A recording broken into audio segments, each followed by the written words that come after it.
Hello, everyone. So, continuing our discussion about revealing material abundance. So, we're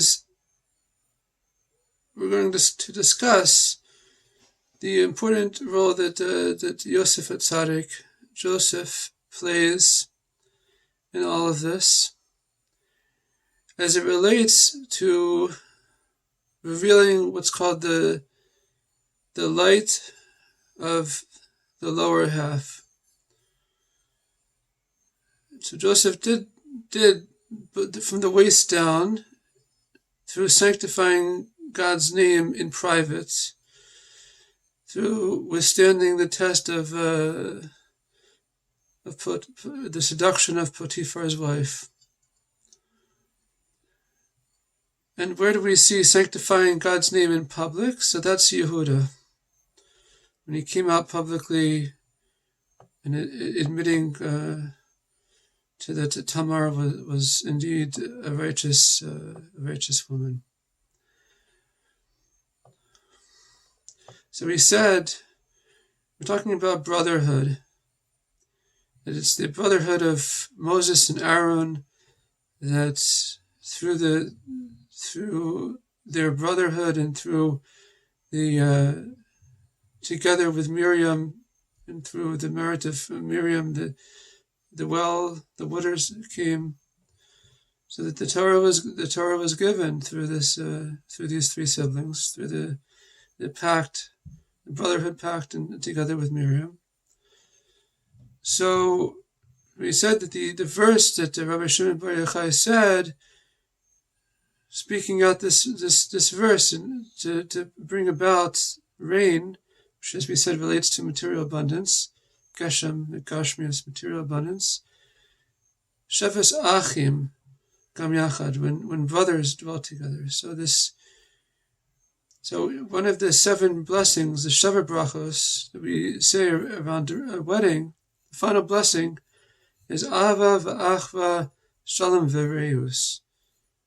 That Ava v'Achva is love and brotherhood. Shalom v'Reus is peace and companionship. And so companionship is beauty, is Tiferes, which is the heart, the sphere of Tiferes, which also brings together 2 types of love, making them one, two opposite states, like fire and water, as it says here. You have Avram, and you have Shimon, as Rabbi Ginsburgh explained in his Lag BaOmer video, which I'll link to. And the habitual forces of the psyche, that's Netzach and Hod, that's victory and acknowledgement. It's walking in the ways of Hashem. Halacha, going according to Jewish law and practice, the performance of mitzvos.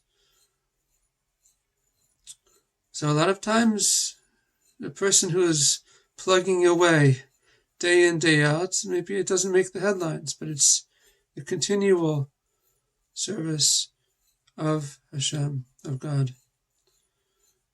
It's the habitual forces in the psyche.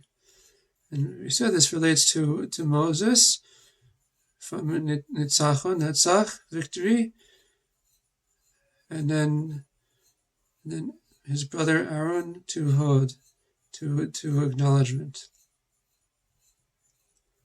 And these are the 2 pairs, the two legs, always walking forward in the service of God. And the third, in order to realize this light of serving, sanctifying God, Kiddush Hashem, in private, is Yosef. That's the 3rd leg.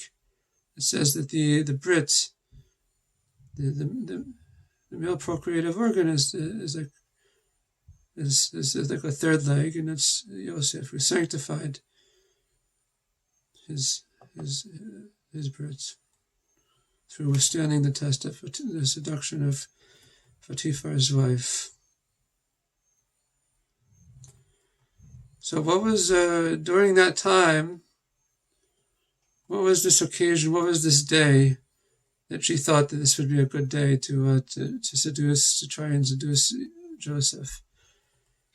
So this was a day that all the idol worshippers of Egypt were celebrating the Nile River that they turned into a form of worship. It's a natural thing. God made it just like everything else, but they turned this into a form of worship. Why? Because they didn't rely on rain. We're talking about praying or speaking words of Torah that the rain should fall down and should come down, and this is a rectified faith in God. But they didn't. Their irrigation was through the rising of the Nile River. So they had a festival, idol worship, Avodah Zarah festival of celebrating the rising of the Nile River. And during this time, that Potiphar's wife knew that Joseph wasn't going to go to this idol worshipping festival, so she tried to seduce. So we see here this parallel between bringing down rain, physical abundance, and the revelation of the light of the lower half, which is again in modesty sanctifying God. If needed to do it publicly, that's what we learned from Yehuda, from Judah, in order to announce that Tamar is a righteous woman. So you do it publicly. Especially she was embarrassed publicly. So he didn't have a choice. He had to stop her trial in its tracks and announce publicly to everyone.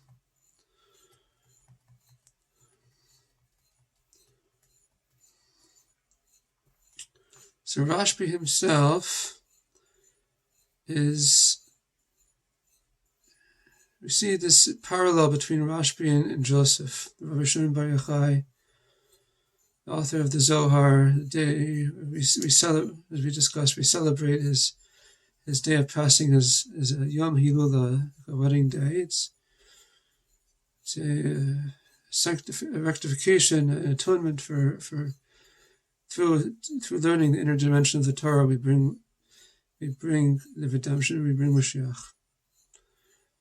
In his merit, this is what we connect with on Lag BaOmer. Rashbi himself is the master of healing. He says, "I have crushed and I will heal. I have crushed Knasamina, I made borders." In this case, borders between the crown, between the superconscious sphere of crown, Keter, and emanation, the world of emanation, Atzilus. And between emanation and creation, the world of Atzilus and Bria, creation. They are to prevent idolatry, which we just discussed, and perverse sexual relations. So this is that Joseph rectified both these things by setting up a firm border to saying no, standing up to the test.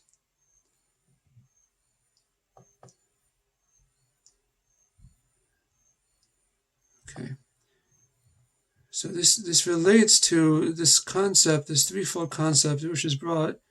I'm just going to be reading from page 237 of Body, Mind, and Soul, a triplet called Or Chayut Koach, light, life force, and energy. So first there is a revelation of transcendent light, which hovers above the body Then the transcendent light enters the body to become immanent life force. Finally, the relatively spiritual life force is converted into physical energy, which actualizes in the development and function of the body. The latent potential of the spiritual life force. So we're talking about actualizing potential, which is also Joseph, and actualizing spiritual potential, which is both within our psyche, within our service of God, and also as we saw with Rabbi Shimon Bar Yochai through God's blessing, answering his Torah, to bring about the bringing about of that our Torah learning, which is the spiritual light, should become physical energy, physical abundance, should manifest. Like in the equation E equals mc squared. So you have this parallel between energy and matter, and it should be that you have material abundance, God willing.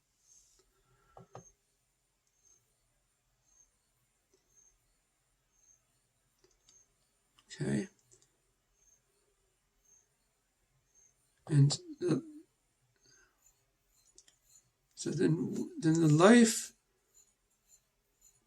So we have this three dynamic of light, life, and power. And life is concealed in the wisdom in crown, Rabbi Shimon, which is why he is the master of Torah.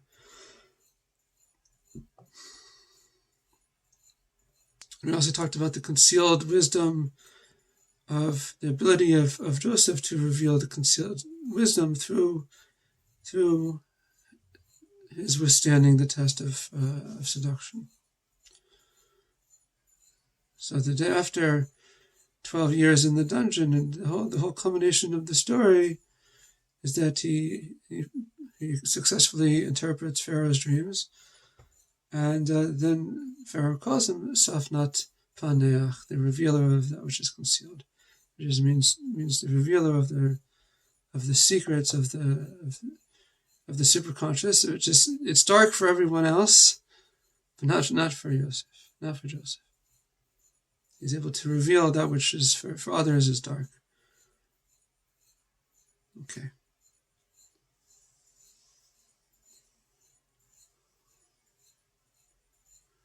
And so Rabbi Pinchas ben Yair, which is the father of Rabbi Shimon Bar Yochai, is the light.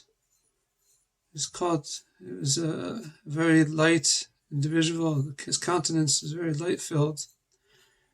So he corresponds to the light, and he is the crown, Golgotha, of Arich. So Rashbi is the power of intellect in the soul. Kolach HaMaskil, he is the greatest intellect. So, which is to say what? Is that, relating it back to Joseph again, is that how was he able to withstand the test? That according to some, he actually, either he went to the house to do his accounting, his paperwork, his accounting, I don't know if they had papers back then, but his accounting, or that he was set on relations, and proper relations with Potiphar's wife. But he saw the countenance either of his father, or of himself, and he saw his father within himself.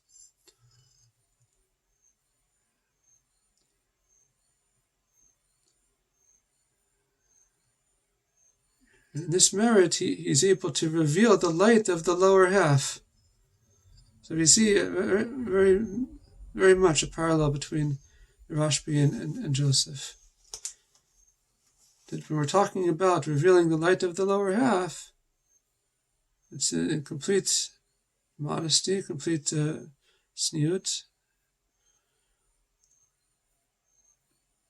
but it's taking action and bringing about material abundance, even if no one knows that it's you that brought that about.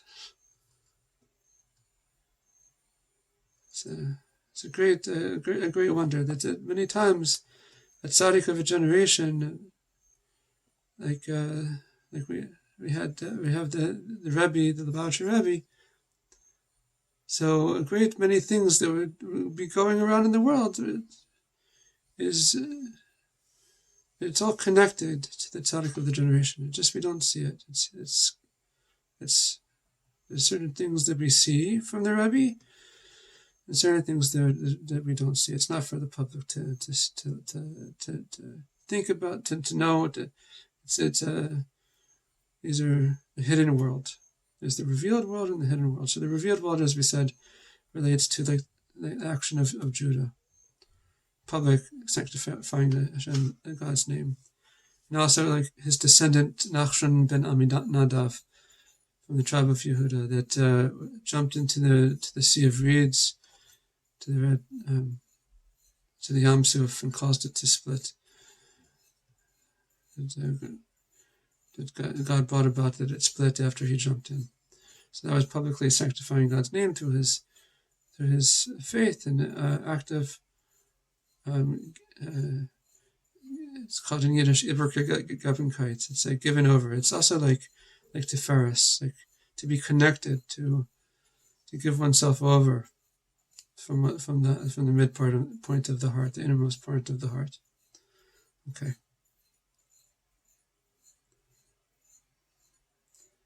And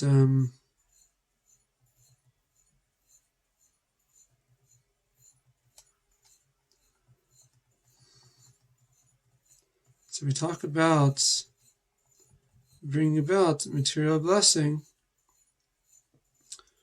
and we see this through the ability to dwell together, right? Through this brotherhood, through this pact.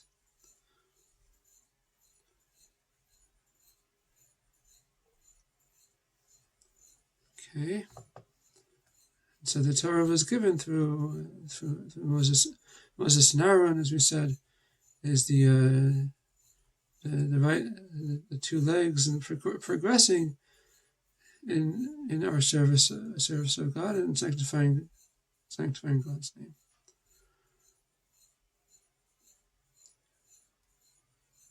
The Holy Zohar says about this verse about Shabbos, that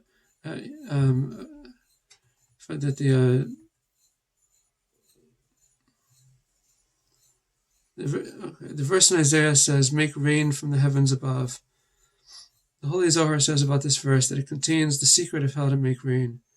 The heavens above correspond to beauty, Tiferes. So, as we mentioned, it's like sanctifying God's name in public, that everyone can see about that which is above and in full sight. For the heavens want to pour down rain, so we all call out. This is a public thing. There needs to be something above. Beauty has to ascend all the way down, all the way to crown. So it goes from Tiferet to the superconscious in source and crown. Beauty spans from above to below. The Zohar says that above here corresponds to the crown. Apparently, every time it says from above, Mima'al, it refers to crown. For instance, in a part of God above,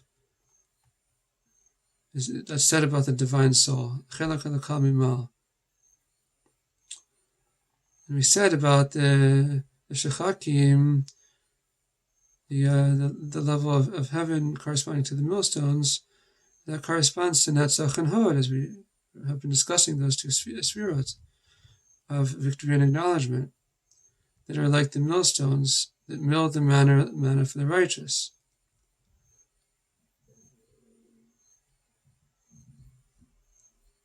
When the heavens ascend to the crown, they themselves receive the power to bring the rain down and the habitual powers of victory and acknowledgement, which then pour down justice, tzedek, which corresponds to kingdom. So how does Tiferes ascend?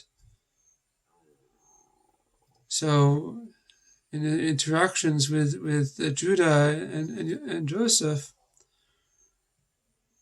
it's like Judah was really ready to give up his life to fight for Benjamin, which is like giving Mesirat Nefesh, a self-sacrifice, but also from self-confidence.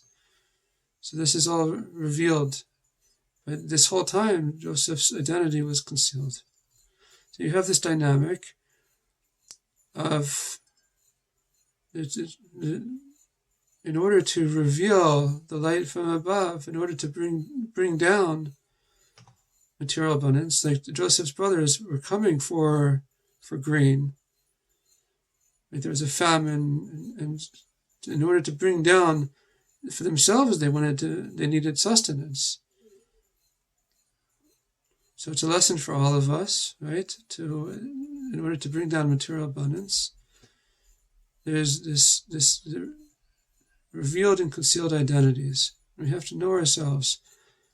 We have to be proud Jews and nations of the world, and we have to know our potential and know ourselves and be confident in ourselves, and have the courage to withstand tests.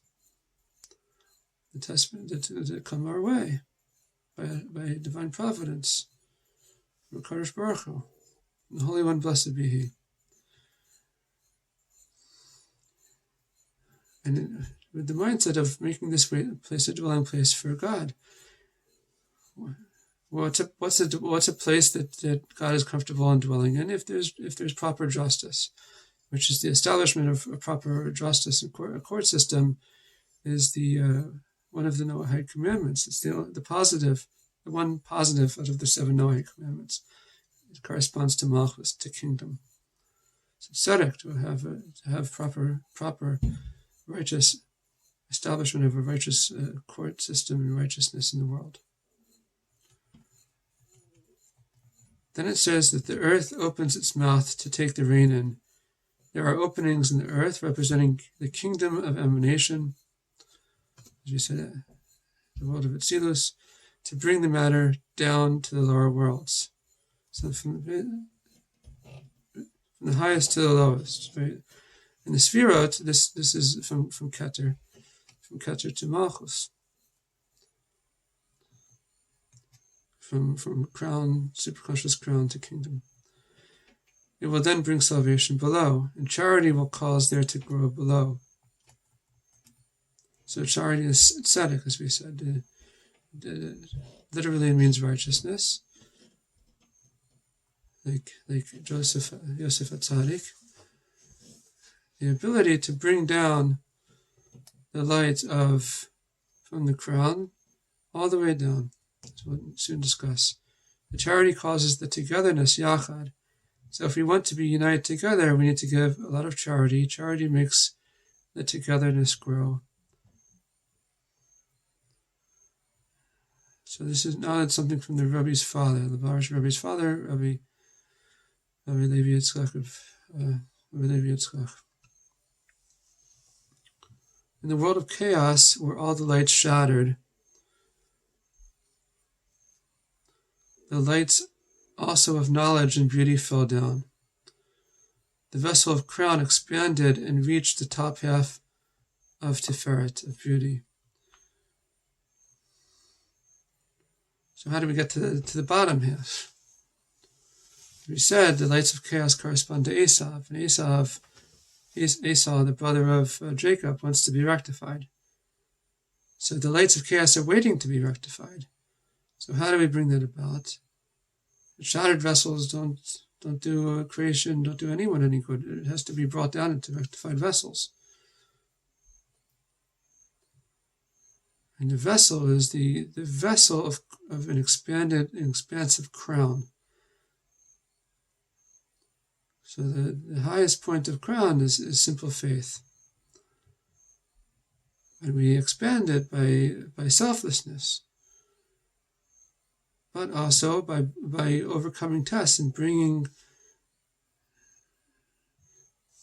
our faith into knowledge through overcoming tests. So when we talk about the lights also of knowledge and beauty fell down, so to rectify that is to overcome tests, like the tests that Joseph overcame. So that the rain comes down, that the blessing comes down, the crown has to reach the lower half. To do this, we need rectification. The light of knowledge, das, has to return to its place, which knowledge, as we discussed, corresponds to the Rashbi, to Rabbi Shimon Bar Yochai, and also to Joseph, as we've been discussing.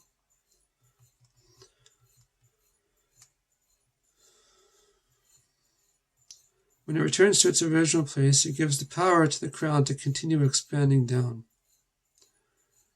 So what we're saying is that in order for the light of crown, we're talking about revealing the light of faith to the lower half, which, as we said, also corresponds to sanctifying God's name in private, so that so knowledge has to return to its place as well. Meaning what?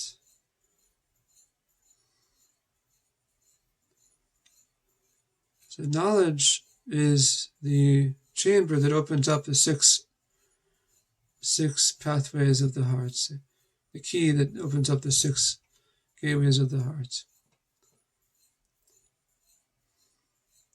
So in order to have like a full upper and lower half Tiferes experience, which is the innermost point of the heart, should be revealed on all levels. So the Tiferes has to go up to Keter, to crown, and then come down, and through Das to open up other chambers. But as we said, it's through the habitual, through the desire, day in, day out, little by little, to be moving forward in the ways of God, halacha, to follow Jewish law and practice, and moving forward in the ways of God, and with the mindset to bring about a world of tzedek, a world of justice, a world that God feels comfortable dwelling in, not the current world of falsehood, who should be a world of justice and truth.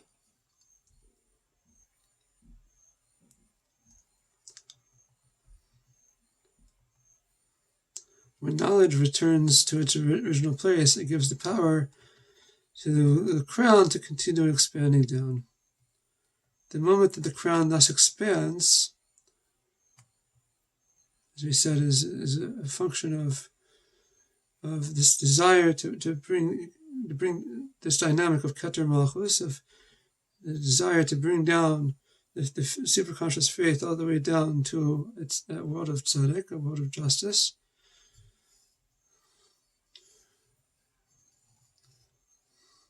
Then Tiferet then brings the rain down to the Shechadim, which, as we said, is the third level of heaven, the level of the millstones, which corresponds to the manna, to the grinding of the manna. As we said, it's that for the tzaddik, it's prepared, ready to eat at their doorstep. So that's the consciousness. This is that in the future, with the redemption, the Jewish people will be called a nation of tzaddikim. So all the material abundance should come down, God willing, and it should all be ready to eat. Meaning, we should have whatever is needed in order that we could spend our time teaching Torah. This is the consciousness of Bishvili Nivra Ha'olam. For me, the world was created. It meaning for the sake of the Torah scholars. Because we said previously in the dynamic of another brotherhood pact of Issachar and Zebulun, that Zebulun were the seafarers. They were involved in commerce, and through their commerce, through the profits of their commerce, they supported Issachar, which were the Torah scholars. They sat and learned Torah all day. So the sense of the tribe of Zebulun is, according to Sefer Yetzirah, is the sense of progress. Whereas the sense of the tribe of Yisachar is thought. The month corresponding to Yisachar is Iyar, and the month corresponding to Zevulun is Sivan. So it's Iyar is when the concealed Torah was given, which is as we celebrate on Lag BaOmer corresponding to the Zohar, inner dimension of the Torah, which we celebrate on Lag BaOmer, and the revealed is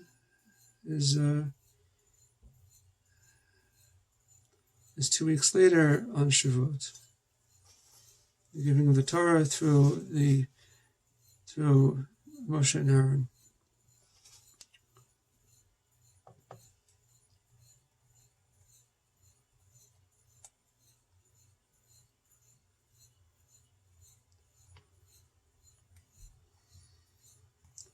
Okay, it says here, also from the Rabbi's father, that the vessel of crown is its will. So all of this is willpower, like we said, a desire to make a dwelling place for God. If the vessel of crown expands to the top half of Tiferet, it means that he wills the heavens, which are likened to Tiferet. He wants spirituality heavens, but he can't expand enough to want physicality, the bottom half of Tiferet. This is like again, this is why to connect to the Rabbi Shimon Bar Yochai, to connect to Yosef Atzadik. Again, this means that he will want to dwell below in the material world. The moment that he begins to want to dwell below, the Shechakim begin to mill the manna. So there's some tzaddikim that are not connected to the world, and there's some that are. It's like the dynamic between Moses and Joseph.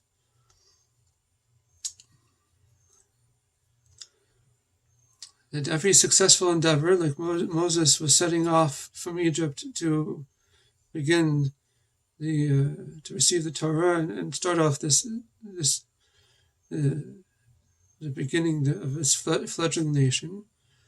So he brought the Atzmus Yosef, the bones of Yosef, which Atzmus is like the essence of Yosef,